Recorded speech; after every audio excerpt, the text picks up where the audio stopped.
अस्सलाम वालेकुम, कैसे हैं आप लोग।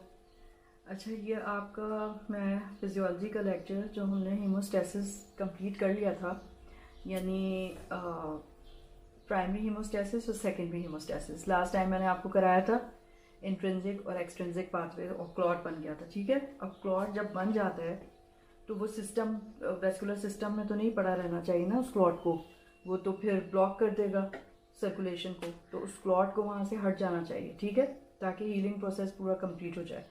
तो अब किस तरह से वो क्लॉट वहाँ से हट जाएगा ये हम आज पढ़ेंगे, यानी कि prevention of blood clotting in the normal vascular system. मतलब कि जब कोई इंजरी होती है और वहाँ पे खून बहने लगता है तो खून जब हीमोस्टेसिस का प्रोसेस होता है और क्लॉट बन जाता है, ठीक है, तो अगर नॉर्मल वेस्कुलर सिस्टम में ही क्लॉट बनने लगे, ऐसा तो नहीं होना चाहिए ना। एक बैलेंस होना चाहिए कि जहाँ पे इंजरी हुई है, जहाँ पे क्लॉटिंग हुई है, वहीं पे क्लॉट हो। ऐसे नॉर्मल वेस्कुलर सिस्टम में क्लॉटिंग ना हो तो वो कैसे अल्लाह मियाँ ये करता है हमारे जिस्म के अंदर। मतलब ये कि क्लॉटिंग और ब्लीडिंग दोनों में एक बैलेंस है। ठीक है, तो वो आज हमने पढ़ना है। तो इंट्रावेस्कुलर एंटीकोगुलेंट कुछ ना कुछ होंगे ना हमारी बॉडी में, ठीक है, या फिर कोई ऐसे तरीक़ाकार होगा कि जिसकी वजह से ये क्लॉटिंग फैक्टर्स जो हैं वो एक्टिवेट ना हो। ठीक है, तो क्या है, सबसे पहला है smoothness of the endothelial cell surface which prevents contact activation of intrinsic system. मतलब जो अनडैमेज्ड एंडोथेलियल सेल्स हैं हमारे ब्लड वेसल के, वो बिल्कुल स्मूथ हैं इसलिए उसमें प्लेटलेट आके अटैच नहीं होते। जब तक प्लेटलेट अटैच नहीं होंगे वो एक्टिवेट नहीं होंगे तो डीग्रेनुलेट नहीं होंगे, उसमें से कुछ भी नहीं निकलेगा। ठीक है, तो इंट्रिंसिक सिस्टम जो है क्लॉटिंग का वो नहीं होगा एक्टिवेट। सबसे पहला क्या चीज़ है, smoothness of the endothelial cell surface. Number 2 क्या है, a layer of glycocalyx on the endothelium which repels clotting factor and the platelets. तो एक लेयर है ग्लाइकोकैलिक्स की भी सेल्स के ऊपर जो रिपेयर करती रहती है प्लेटलेट्स को भी, क्लॉटिंग फैक्टर्स को भी, उधर आके लगे नहीं, उधर आके एक्टिवेट नहीं हो। ठीक है, तीसरा क्या है, protein bound with endothelial membrane thrombomodulin which binds thrombin. ठीक है, तो एक प्रोटीन भी है उसमें एंडोथेलियल सेल्स की मेम्ब्रेन में, उसको थ्रोम्बोमोड्यूलिन कहते हैं। वो थ्रोम्बिन को बाइंड कर लेती है, ठीक है, एक्टिवेट नहीं होने देती। दिस बाइंडिंग यानी कि थ्रोम्बिन की थ्रोम्बोमोड्यूलिन से binding slows the clotting process by removing thrombin. तो थ्रोम्बिन तो उसने रिमूव कर दी, बाइंड करके ख़त्म हो गई वो, तो वो एक्टिवेट ही नहीं होगी, बचेगी नहीं कि वो क्लॉटिंग करे। Number 2 also activates a plasma protein called protein C. मतलब जब ये थ्रोम्बोमोड्यूलिन थ्रोम्बिन के साथ बाइंड करती है तो एक और प्रोटीन को एक्टिवेट करती है जो प्रोटीन सी कहलाता है, that act as an anticoagulant by inactivating factor 5 and 8।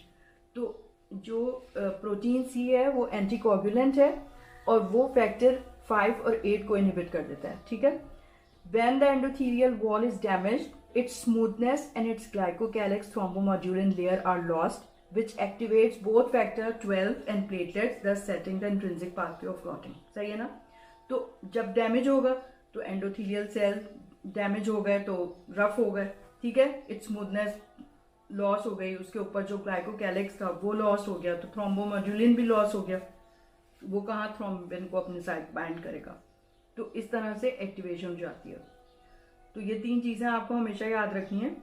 कौन कौन सी, यानी कि smoothness of endothelial cells, a layer of glycocalyx, a protein bound with endothelial surface, thrombomodulin. ठीक है, ये 3 चीजें जो है प्रिवेंट करती हैं क्लॉटिंग को, जो हमारे वेस्कुलर सिस्टम में हर वक्त मौजूद है, जाहिर बात है। The thrombin that does not absorb to the fibrin fibres soon combines with antithrombin 3 which further blocks the effect of thrombin in fibrinogen on fibrinogen and also inactivate the thrombin itself during next 12 to 20 minutes। तो मतलब जो thrombin जो है absorb ही नहीं हुई fibrin fibres में, तो वो एक और चीज होती है एंटी थ्रोम्बिन 3, उसके साथ बाइंड करके और इनएक्टिवेट कर देती है थ्रोम्बिन को। ठीक है, लाइसिस ऑफ ब्लड क्लॉट। अब जो क्लॉट बन गया है, यानी कि जो प्रोसेस हुआ था इंट्रिंसिक एक्सट्रिंसिक पाथवे, तो उसने ब्लड क्लॉट बना दिया ताकि वहां से खून बहना बंद हो जाए। अब उसकी भी तो लाइसिस होनी चाहिए ना, वरना वो क्लॉट तो डेंजरस है। The plasma proteins contain a globulin called plasminogen. अब एक और सिस्टम है जिसमें एक और प्लाज्मा प्रोटीन होती है, उसको प्लाज्मिनोजन कहते हैं, और फिर प्रोफिब्रिनोलाइजन, तो उसका दूसरा नाम है प्रोफिब्रिनोलाइजन। प्रो जहां पे लगा हुआ है या नोजन जहां पे लगा हुआ है, इसका मतलब होता है कि वो एक्टिवेटेड नहीं है, इनएक्टिव फॉर्म है। It becomes a substance called plasmin और फिब्रिनोलाइजन। अगर उसको एक्टिवेट होना है तो उसको प्लाज्मिन बनना होगा या फिब्रिनोलाइजन बनना होगा। Plasmin is a proteolytic enzyme. Activated जो है वो प्रोटियोलिटिक एंजाइम की तरह एक्ट करता है, दैट डाइजेस्ट फिब्रिन फाइबर्स। तो क्लॉट में जो फिब्रिन फाइबर्स हैं उसको डाइजेस्ट कर लेगा। Number 2, and protein coagulant such as fibrinogen, factor 5, factor 8, prothrombin, factor 12, इन सब को वो डाइजेस्ट कर सकता है प्लाज्मिन। ठीक है। अब activation of plasminogen to plasmin, अब जैसे मैंने बताया कि वो प्लाज्मिनोजन जो है वो इनएक्टिव फॉर्म में है, उसको अब बनना है प्लाज्मिन, तभी तो वो ये प्रोटियोलिटिक एक्शन करेगा। तो when a clot is formed, large amount of plasminogen is trapped in the clot but is not activated. Clot में तो आ जाता है लेकिन एक्टिवेट नहीं होता। The injured tissue and vascular endothelium releases a powerful activator called tissue plasminogen activator, जिसको हम abbreviate करते हैं स्मॉल t और capital PA, TPA, that converts plasminogen into plasmin, which in turn removes the remaining unnecessary blood clot. तो plasminogen कैसे convert हो जाएगा? अब प्लाज्मिनोजन जो है वो क्लॉट के अंदर ट्रैप हो जाता है लेकिन इनएक्टिव होता है। उसके लिए जो डैमेज टिश्यू है वो plasminogen activator, tissue plasminogen activator बनाता है, जो तेजी के साथ प्लाज्मिनोजन को प्लाज्मिन में कन्वर्ट कर देता है या प्रोफिब्रिनोलाइजन को फिब्रिनोलाइजन में कन्वर्ट कर देता है और फिर वो क्लॉट को तोड़ने लगता है। ठीक है, ये आप डायग्राम देख लें। प्लाज्मिनोजन है, फिब्रिन यानी कि क्लॉट दिखाया हुआ है, और टिश्यू प्लाज्मिनोजन एक्टिवेटर उसको कन्वर्ट कर देता है प्लाज्मिन में। ठीक है, और फिर वो डाइजेस्ट करना शुरू कर देता है उसको, फिब्रिन फाइबर्स को। अब दूसरा एक एंटीकोगुलेंट है। अब ये आपको समझ में आ गया, ये हमेशा के लिए आपने याद रखना है। जाहिर बात है कि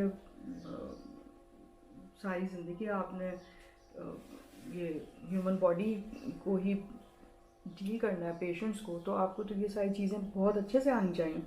हेपरिन, अब देखें, एक नेचुरल एंटीकोगुलेंट है जो हमारी बॉडी में होता है, बहुत powerful, but it's concentration the blood is low. ठीक है, तो ऐसे वो इतना काम नहीं कर रहा होता क्योंकि बहुत कम मिकदार में होता है। Heparin is used as a pharmacological agent in medical practice in much higher concentrations to prevent intravascular clotting. जो भी ऐसी चीजें हो रही हो जिसमें क्लॉटिंग हो रही है अगर, तो फिर हम हेपरिन देते हैं उसको, सिंथेटिक IV इन्फ्यूजन से या सबक्यूटेनियस इंजेक्शन से। Heparin molecule is highly negatively charged conjugated polysaccharide. By itself, it has little or no anticoagulant properties, but when it combines with antithrombin 3 for removing thrombin, अभी हमने देखा था ना, antithrombin 3 जो है वो थ्रोम्बिन से बाइंड करके उसको गायब कर देता है। The effectiveness of antithrombin 3 for removing thrombin increases by 100-fold to 1,000-fold, and thus it acts as an anticoagulant. तो हेपरिन खुद एंटीकोगुलेंट नहीं है, लेकिन उसका काम क्या है कि वो एंटीथ्रोम्बिन 3 को जो है उसकी जो बाइंड करने की प्रॉपर्टी है थ्रोम्बिन के साथ, उसको वो 100 to 1000 फोल्ड बढ़ा देता है अगर हम हेपरिन दे दें तो। ठीक है, तो फिर इसलिए anticoagulant, it act as an anticoagulant. Heparin antithrombin 3 complex removes several other activated clotting factors in addition to thrombin, which include factor 12, factor 11, 10, and 9. Heparin is produced by basophils and basophilic mast cells located in the pericapillary connective tissue throughout the body. तो जाहिर बात है कि basophils हमारे जो sales हैं, white blood cells, वो बनाते हैं। ठीक है, और बेसोफिलिक मास्ट सेल्स बनाते हैं, और हर तरफ हैं तो हर जगह पे आ सकती है हेपरिन। अच्छा, फिर आपको पता होनी चाहिए, अब ये सारा कुछ हमने पढ़ लिया तो आपको ये मालूम होना चाहिए थे कि कौन सी कंडीशंस हैं that cause excessive bleeding in the human beings. ठीक है, तो excessive bleeding can result from deficiency of any of one of the many blood clotting factors. तो एक होता है विटामिन K डेफिशिएंसी। अभी हम देख लेते क्यों।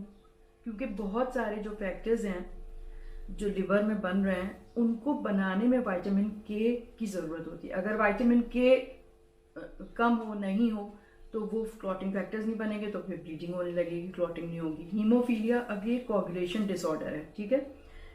इसमें फैक्टर 8 की कमी की वजह से ही होता है, ठीक है। और उसको क्लासिक हीमोफीलिया कहते हैं। और एक क्रिसमस डिजीज होती है, उसमें फैक्टर 9 की कमी होती है, वो भी हीमोफीलिया है, और वो क्रिसमस डिजीज कहलाता है। Number 3 thrombocytopenia. अब जाहिर है मेन सेल्स तो हमारे थ्रोम्बोसाइट्स है ना, यानी कि प्लेटलेट्स हैं। अगर प्लेटलेट ही कम हो जाएंगे तो जो इनिशियल इंजरी हुई है वहां पे कोई एग्रीगेट ही नहीं आके प्लेटलेट का लगा, तो ब्लीडिंग तो होती ही रहेगी, ठीक है। Vitamin K deficiency, decrease prothrombin, factor 7, factor 9 and factor 10 by vitamin K deficiency. क्यों? क्योंकि ये फैक्टर्स बनाने के लिए विटामिन के चाहिए लिवर में। कौन कौन से फैक्टर बनाने के लिए? Factor 7, factor 9, factor 10। Almost all the factors are synthesised in the liver, so liver disease can result in coagulopathy. अब अगर कोई लिवर डिजीज हो जाए, क्योंकि लिवर में तो ये सब बन रहे हैं, तो फिर ब्लीडिंग डिसऑर्डर हो सकता है लिवर डिजीज में। Another cause of depressed formation of clotting factors by the liver is vitamin K deficiency. As vitamin K is necessary for liver formation of 5 important clotting factors: prothrombin, factor 7, factor 9, factor 10 and protein C. ठीक है, तो ये सब बनाने के लिए vitamin के चाहिए। विटामिन के is synthesized in the intestinal tract by the bacterial flora. अब कोई डाइट वाइट से हमें नहीं चाहिए विटामिन के। विटामिन के सबके इंटेस्टीन में बनता है बैक्टीरियल फ्लोरा से। अब न्यूनेट्स में क्या होता है कि जो न्यू बॉर्न बेबीज होते हैं, it's deficiency can occur before establishment of intestinal bacterial flora. यानी कि जब जो बच्चे पैदा होते हैं तो उनमें जो है बैक्टीरियल फ्लोरा जो है वो डेवलप ही नहीं हुआ था इंटेस्टीन में, तो उनमें विटामिन के डेफिशिएंट हो सकता है। तो ऐसे बेबीज को फिर ब्लीडिंग शुरू हो जाती है, यानी पैदाइश के बाद। तो उनको फिर अगर हम विटामिन के का इंजेक्शन लगाते हैं तो वो ठीक हो जाएंगे, ठीक है, क्योंकि फिर थोड़े दिन के बाद उनका इंटेस्टिनल फ्लोरा जो है वो डेवलप हो जाएगा, बैक्टीरियल फ्लोरा।